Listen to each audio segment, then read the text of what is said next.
Ross, your thoughts? Yeah, I thought our effort was pretty consistent.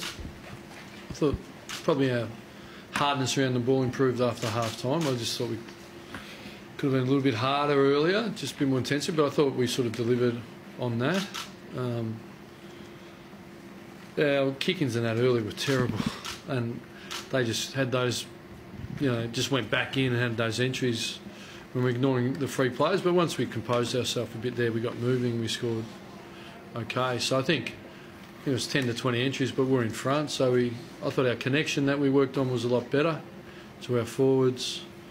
And I thought when the game was tight, there was a couple of things. Obviously, our discipline was disappointing and not at the level required. Obviously, observed Chris Scott talking about his side and discipline, how costly it can be. And then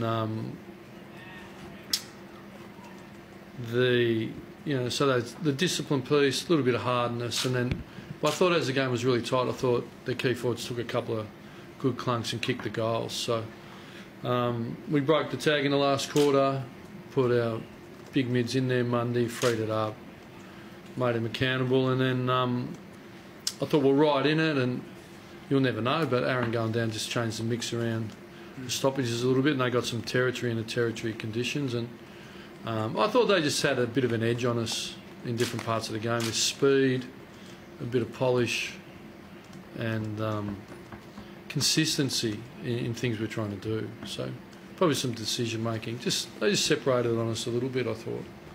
How is Aaron? That was a big clash of heads. Yeah, look, he was. I didn't see him. Typically, I try and get to him, but Jen was in, and he's in good care. So they tapped him out. So obviously, it was a concussion. Yeah. So look, he's a brave player for us. He's been super. So. You mentioned discipline. Yeah. What irked you the most? There was 50s, but there well, was the 50s. Yeah, and then there's discipline. So discipline, the 50s, they're just unnecessary and unnecessary. And they don't get you anywhere. I think if it's a running through the mark, it can be a bit. Do you know what I mean? So, it's discipline the rolls, discipline the pressure rolls a little bit. So, but mainly the stuff you're talking about. Sometimes it can be discipline to low tackles versus high tackles, those sort of things. What did you make of Atlee's goal in the final term, where Hamling was taken off, tackled without the ball? Hey? What did you make of Atlee's goal in the final term? It seemed like Hamling was tackled without the ball. Nah.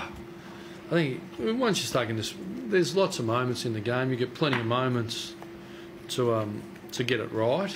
Do you know what I mean? And so yeah, that's just one moment. You want to be in positions where one or two of those moments doesn't affect you. I think that's flip of the coin stuff. I never focus on it. Don't want to focus on it now. So yeah, there's always bits and pieces like that. But as I said, the connection was better. Keep working the discipline. That was a bigger issue than an umpiring decision, I thought. How did you see Hamling's job on Ben Brown? He was with him for most of the game. Yeah, it was solid, wasn't it? I think Brown had kicked one there for a fair period of the game. Conditions probably helped Joel, but certainly I thought it was okay. Waite's third quarter was good. I coached him in 2000, I think it was, at Carlton, his young 17-year-old that come through. So went to his father, Vinny's funeral, and he said hello before the game. He's a wonderful young man and having great longevity, but he just, on Alex Pearce, a quality defender, he just did a couple of things that just separated it a little bit. There was him, he had those two moments in the third, and then Ben Brown took his one big clunk in the third as well, didn't he? That happens, though. But again, we would have liked to score a little bit better. At times we did it really well, and then times we just that polish and decision making. And that's the reason we're 4-6. Do you know what I mean? I think we've been in a lot of the games. There's a couple of games we sort of got smacked at Port and that, but I think GWS were in it in the last quarter. I thought the Eagles were going really well. We went right to the end. So, look, we're going to double down on what we're doing. It was tough this week to leave Croydon out, but he needed a bit of freedom. We've got Duman, Taylor that needs to play. So we're going to... Griffin Lowe played his first game back. We'll bring him back as quick as we can. Gyro played a half, 3/4 in a game, and then got another full game. So we'll look to bring him in. At the minute, there's not a lot of youth down there, to be honest. They're in rehab, like Sean Darcy and Huey Dixon and Brad Hill's there. Harley Bennell played his second game. Midfield, we saw the quality in his run, so we're going to double down on that, and as soon as those young players are available, you'll see more of it, because that's what we need to do. I think it's been balanced, but we'll probably skew it to a little bit unbalanced to just keep the youth in and keep them going, because regardless of anything else around that needs to happen for the future of this club, and we're fully committed to that. And regardless of any criticism or observations, it's the right thing to do, and we feel we're doing it. But you can only play the ones you got.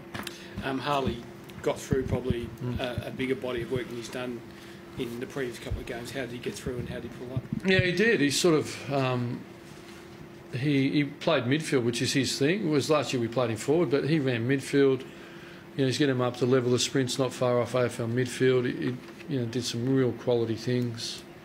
In 2 quarters, in 5 minutes, I think he had 17, kicked a goal, set a few up, and really his quality shone through. It was really windy at East Fremantle and a bit wet. But if he keeps progressing like this, we know we're going to have a really good player, and he just needs a bit of luck with his body.